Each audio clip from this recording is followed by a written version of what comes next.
Half dozen things you really should not settle on. You know, when we get into relationships, obviously we have to negotiate, we have to compromise, we have to be flexible. But you have to decide for yourself, what are your high priorities? What are your non-negotiables? What things are you willing to be flexible with and compromise? And what are some things that you're not?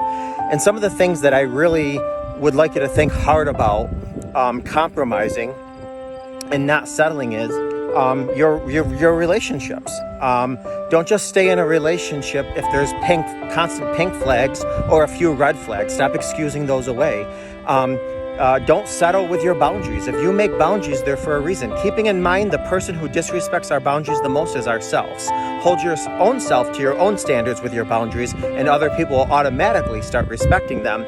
But you really shouldn't settle on your boundaries. Again, flexibility, negotiation, compromise, when it's time, sometimes, but something you really shouldn't settle on. Never settle your worth. Never settle your worth. $100 is still worth $100 no matter how many times you crinkle it up, tape it up, wrap it up.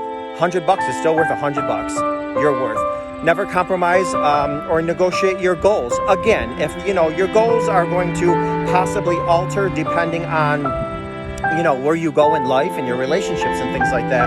But far too often, I've talked to couples who compromised on their goals to make a relationship happen, and then a relationship doesn't happen, and the person's goals got screwed up. And of course, your growth. You are growing. You are an ever-growing person. I say all the time, we're not just human beings. We're human evolvements. We change. We're not the same person today that we were 5 years ago. We're certainly not going to be the same person 5 years from now. So don't compromise your growth.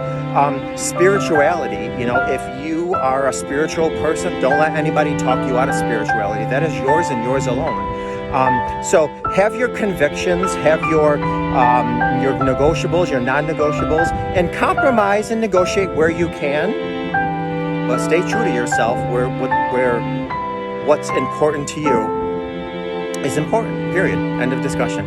There is no discussion after that. You're welcome into my world. I'm not going to step out of my world just to make your world a little bit more comfortable.